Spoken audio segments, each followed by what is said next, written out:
On the phone with us this morning, we have Representative 13th District State Representative Alex Ybarra out of Quincy, lifelong Quincy resident. But let's talk a little bit about Senate Bill 5396.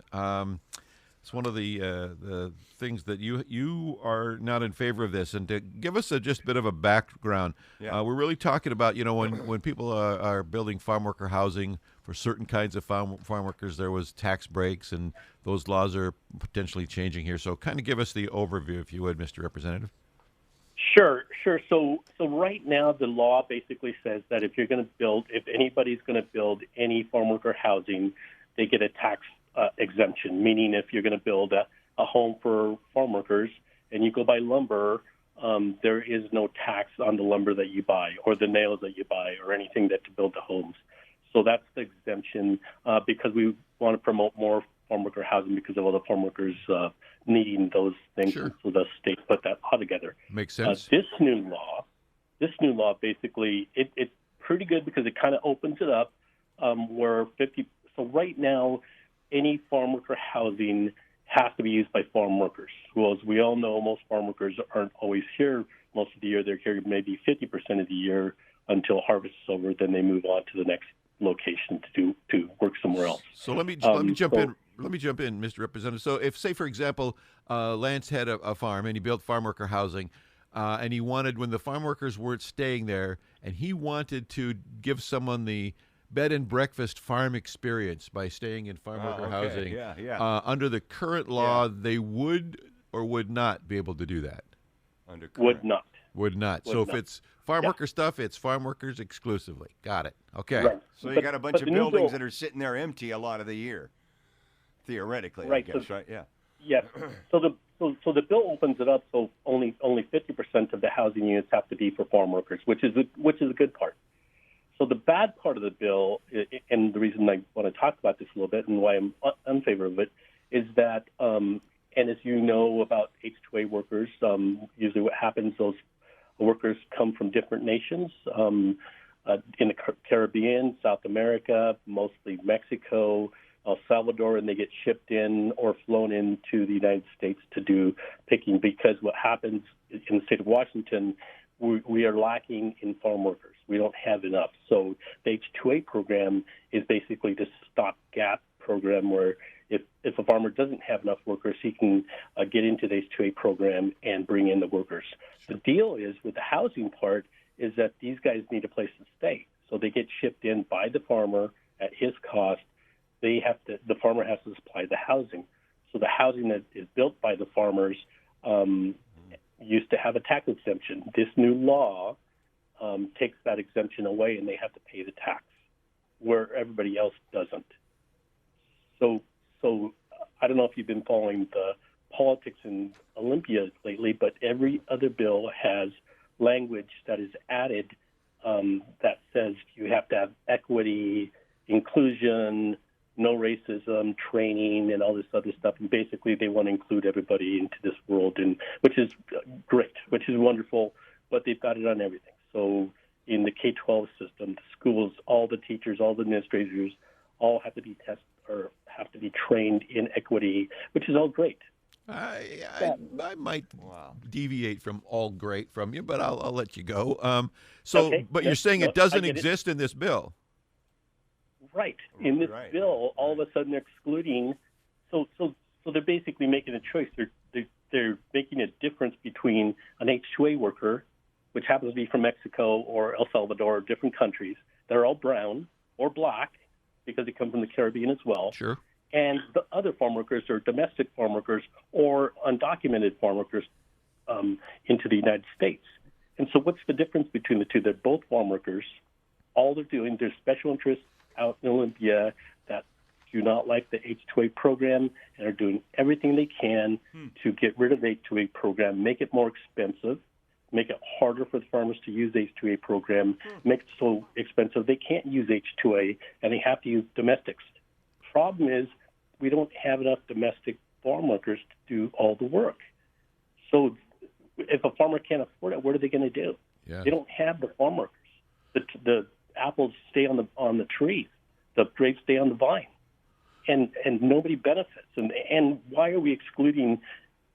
If you have all this equity training and equity world that they're trying to push on everybody, why are they excluding these brown and black people that are doing great work for us, the H-2A program? Yeah, it seems a little counterintuitive there. Yeah, it does, and it just killed me when I heard the bill, and I just couldn't believe it. So basically, if you build and want this exemption, it has to be exclusively for H-2A farm workers, right? And since that am I reading this right? It depends on the housing. So you can, let's say, for instance, you want to build housing for farm workers in Yakima. Okay. What kind of happens is you build the homes. It can be used by farm workers, farm workers,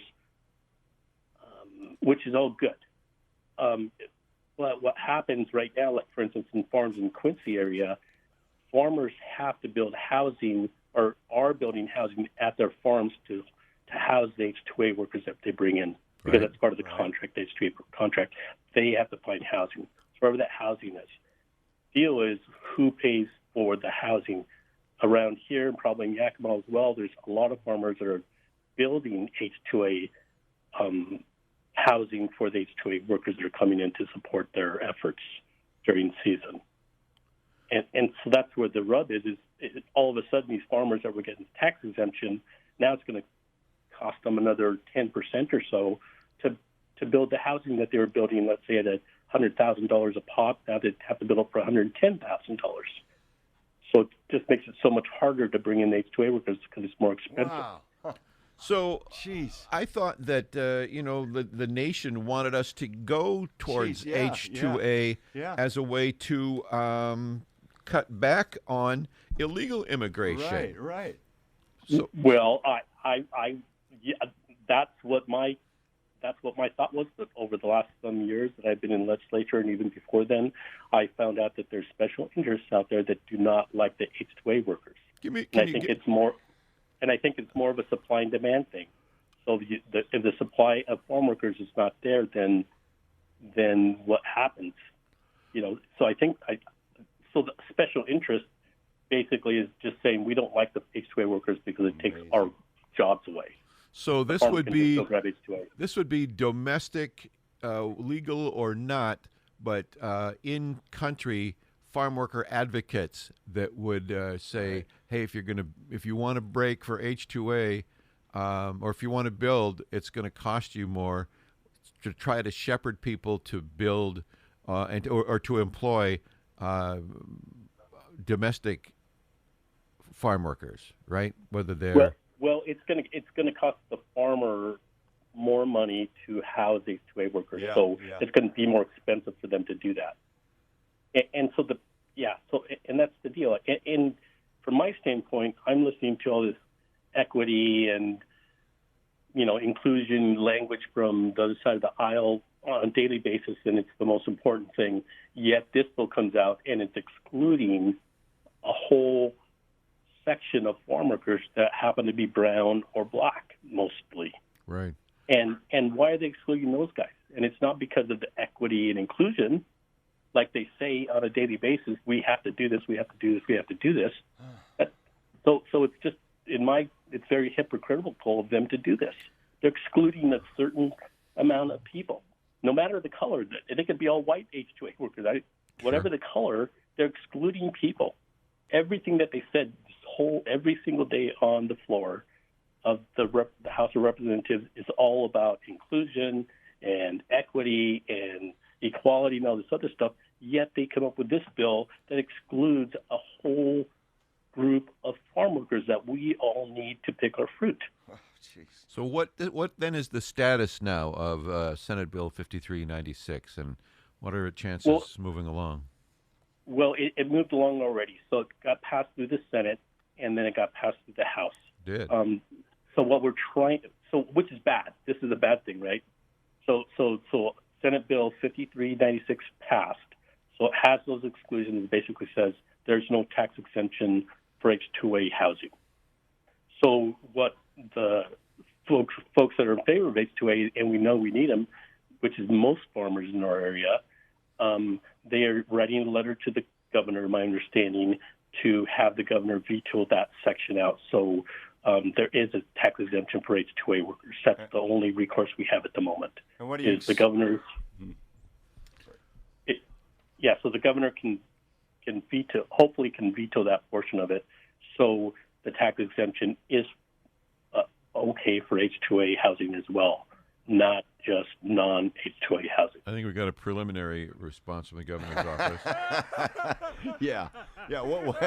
What do you think is the possibility of that veto happening? Well, the odds. Well, I think the odds are as good as moving out of the emergency rules that we're in right now during COVID. Yeah. No, that's not that Not going to happen. Yeah.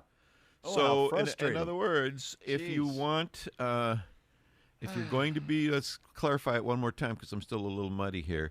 If you are a farmer and you want to build farm worker housing, and you want H-2A housing, right? Then you don't, or you do get the tax break. You do not get the tax break. Yeah. Right. So any H-2A housing that is built by a farmer does not get the tax exemption, so it's going to cost them 10% more to build that housing. Where if somebody else builds farm worker housing that is not exclusively for H-2A, they can build it and they get the tax exemption. Okay. So they're just making it more expensive to use H-2A workers. So they want the H-2A program to go away. Yeah. Is what they want. Gotcha. And so they're basically making it more expensive to build H-2A exclusive housing. So the message to growers seems to be hire the people that you can hire, illegal or not. Just don't hire the H-2As. Yes. Oh, jeez. Yeah. That's just crazy. Yeah, it is. And with all the crazy talk, all the equity and inclusion language that they talk about, that everybody's the same, this is completely opposite. It excludes a whole group of agricultural workers. Yeah, it does. A whole group. My last question would have been, what can growers do to help you? But I take it they're already doing that. They're writing a letter. I think they're pretty much mobilizing and trying to say, look, and they've been working on this as well before the bill passed. But we'll continue to fight this fight. And if we can't get anything done, believe me, there will be a bill by me next year that hopefully I'm able to pass, that will bring the sales tax exemption to H-2A housing. Yeah. So that will happen if this passes through. So you'll get a taste then of pushback from special interest. That'll be an exciting chapter in your legislative career, right? Oh, boy. And they love me already by even talking to you guys. I was going to say, right. You're making enemies in high places, Mr. Representative. But you got us on your side. That's why you guys voted for me, I think. I'm speaking for most of the folks in Eastern Washington that we know we need H-2A workers, and we don't want to make it harder for us. And that's my job, is to listen to the folks around here and listen to, and to make it easier for us to do what we do, which is farm and pick fruit and feed the world. You got it. Feed our state, feed the nation, feed the world. I want to make it easy, and this bill is making it harder.